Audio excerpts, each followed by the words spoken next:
Sa mga nagtatanong, available pa rin ang 28 pesos natin per kilo na Enertone. Dito lang yan mabibili sa Agribet. Ngayon po, tatalakayin natin kung paano mag-alaga ng sisiyo kapag masama yung panahon. Kita nyo naman yung panahon natin dito, no? Kada hapon po, ganito po yung itsura dito sa lugar namin. Yan, no? Kada hapon, umuulan. Ganun yung panahon dito sa amin ngayon. And delikado ito para sa mga sisiyo natin. Sa mga manok natin ng mga malalaki, no, delikado din. Pero ang pinaka-apektado talaga, ito mga sisiyo natin. Sa pag-aalaga ng sisiyo, no, pinaka-critical na edad nila is below 14 days old. So kapag ganung edad, no, dapat nating tutukan yung mga sisiyo natin. So unang-una, dapat maganda yung pagkain, meron tayong antibiotic na ibibigay muna sa kanila, and meron tayong vitamins na ibibigay sa kanila. And alam nyo kung ano yung mga dapat nilagyan yung ilaw, ano yung dapat na kulungan, and dapat na binibigyan yung feeds sa inyong mga alagang sisiyo. Yan. Start tayo dito sa ating 0-day-old. No? From hatcher, ilalagay po yan sa aming brooder. Yan. Sa brooder, magsistay sila dyan for 1 month. No? Halimbawa naman, kapag may buyer, yan, 5 to 7 days lang, nire-release na namin sila. So sa ngayon, may mga available na kami na sisiyo, pero may pupunta bukas para mag-pick up na naman ng mga isang batch siguro natin. No? Ubos na naman yan bukas. Yan. So dito, dapat sa 3 days, no, tapos na kaming magbigay ng B1B1, gumburo, lasota, at infectious bronchitis. So para ba namin binibigay yon? In the first day, binibigay po namin is yung aming B1B1 plus infectious bronchitis, no? Primary po 'yun or primer, no, para sa ating aratay or bago magbigay ng sota. Yan. So ang ating yung ating B1B1 is para po 'yan sa protekta, no, or safeguard kumbaga sa ating mga alagang sisiyo against sa sakit na aratay or Newcastle's disease. Yan. Tapos yung infectious bronchitis naman, no, para yung sa sakit-sakit sa kanilang baga, no, or pagkakasipon, nakakatulong din po 'yon. Yan. And palakasin yung kanilang resistensya. Yun po yung tulong ng B1B1. In the first day, no, dalawa po yung aming binibigay. Hindi yung B1B1 plus IB isang lang po 'yon, isang lagayan lang. Tapos sa isang side po 'yon ng mukha ng manok natin. Ano po yung mukha na sinasabi ko? Isang side dalawang patak kasi yan para sa isang sisiyo, no? Isang patak sa mata, isang patak sa ilong. Yun po yung isang side yan. Tapos sa kabilang side naman, doon naman po kami tumitira ng gumburo. Ano ba yung gumburo na sinasabi ko? Yung gumburo is para po yan sa bursal infection disease or bursal infectious disease, no? Yan po yung umaatake sa bursal ng manok natin, no? Kapag inatake po yung bursal ng manok natin, hindi po magiging maganda yung resulta dahil maghihina yung kanyang resistensya, no? At inatake yung kanyang immune system ng iba't ibang klase ng sakit, no? Kaya napaka-importante din po na tayo po ay magbigay ng gumburo sa ating mga alaga. Yan. So, sa isang side din po yon, isang patak sa mata, isang patak din po sa ilong. So, yun po yung aming first day. Pagkabukas yun, pahinga, and pagka third day naman, doon na kami magbibigay ng lasota plus infectious bronchitis. Ang lasota plus infectious bronchitis din po, no, is yun na yung parang finisher, no? Yung primer, yung B1B1 natin plus IB, yung finisher naman natin is yung, or final coat natin, kumbaga, yung ating lasota plus infectious bronchitis, no? So every 3 months nabibigay kami ng ganyan. Every 3 to 6 months kasi nag-i-expire yung lasota plus IB.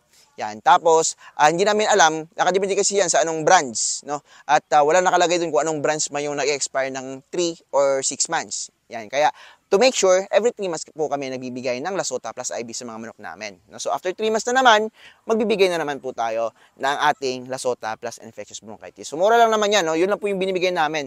And sa gumburo naman, hindi na po tayo magbibigay ng, at saka sa biyon-biyon, hindi na po tayo magbibigay dun sa ating mga sisiyo. So lasota plus infectious bronchitis lang po. Yan. Tapos once or twice a year, magbigay po tayo ng Coryza vac. Yan. Para naman po yan sa sakit na Coryza. Medyo mahal kasi yung gamot sa Coryza. So, mas okay na tayo po ay mag-vac na lang ng Coryza. Yan. About naman sa patuka, no?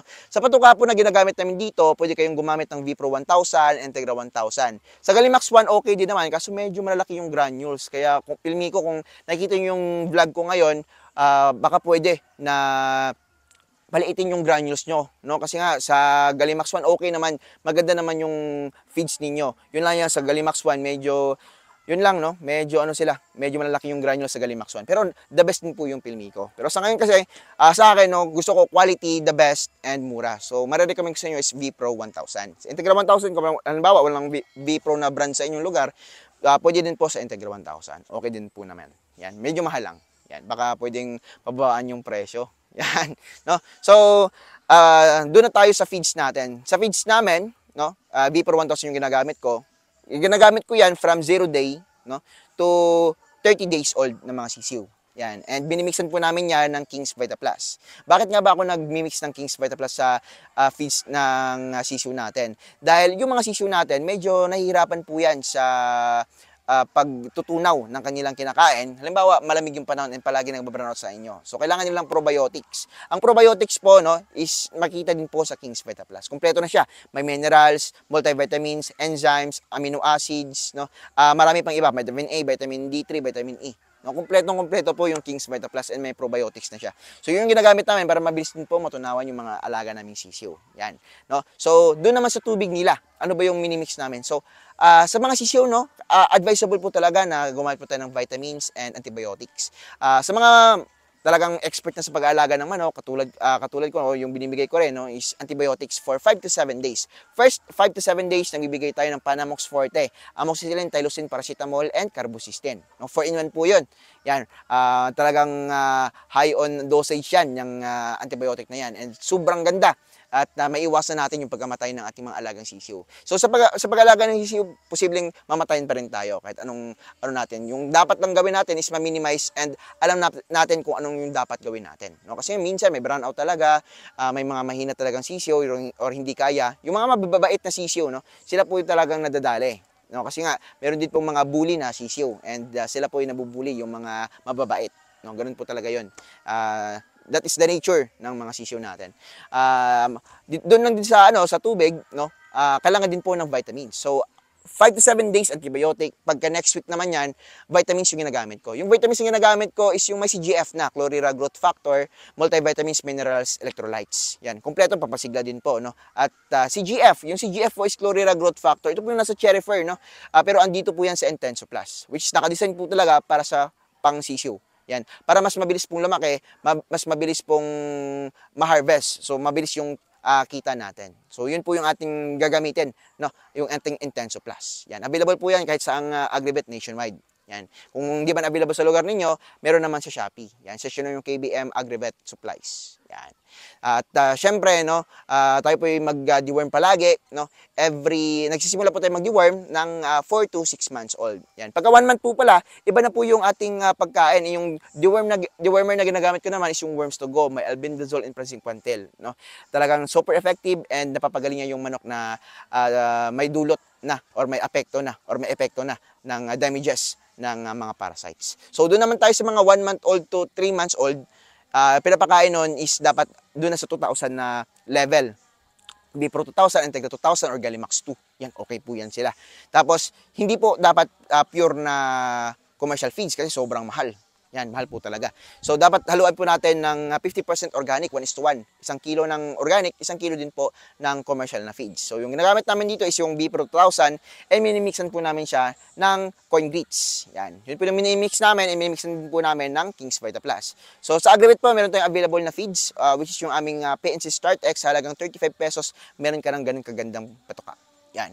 And doon naman sa aming mga grower na, which is masasabi natin for 3 months to 6 months, no, pinapakain po dyan is yung Grow X na mix namin. V-Pro 3000, Integra 1000, no, or Galimax 3. Yun po yung pinapakain natin. And minimix na po siya ng crack corn. So crack corn na po yung minimix para masanay po siya hanggang lumaki siya na kumakain na siya ng crack corn. Dahil iba din po yung presyo ng corn grits or rice corn, mas mahal po. Yan. So, about doon, meron tayong Enertone. 28 pesos per kilo lang, no, naka-promo kami, no. So, grab nyo yung promo namin dahil nga sobrang ganda ng promo na sobrang mura. No, hindi po ganyan yung presyo ng Enertone, 42 pesos per kilo po. And hindi po siya ina-advise for free-range chicken dahil sobrang mahal din po ng Enertone, 42 pesos per kilo. Pero sa ngayon, naka-sale po kami dahil nga sobrang dami ko nga stocks, no. So, gusto kong paubusin kaya 28 pesos per kilo lang yung binibigay ko. So, kaya i-grab nyo na yung aming sale, no. Yan. So, available yan hanggang maubos yung stocks namin. Doon naman tayo sa Grow X, yan. So, 32 pesos per kilo. And sa breeder naman, no, Integra 4000, Galimax 21, V-Pro 4000, Sa akin, Bipro 4,000 talaga yung nagamit ko. Pero meron kasing available na Enertone na 28 pesos per kilo. So, yun yung mga binibigay ko. Kung saan tayo makatipid na mas maganda, doon po tayo. No? So, hindi ko nire-recommend yung ano talaga, yung Enertone kapag 42 pesos per kilo. Pero kapag 28 pesos per kilo lang, no, i-grab nyo na, pumunta po kayo sa Agrivet. No? May mga available tayo doon. Sa sisyo natin, may mga available din po tayo. And mga ginagamit ko dito, no, halos andun po. No? So, yun lang po mga kanitib. Abangan nyo po ako yung mga daily vlogs natin and sana may matutunan kayo dito sa video natin. Bye-bye po mga kanitib!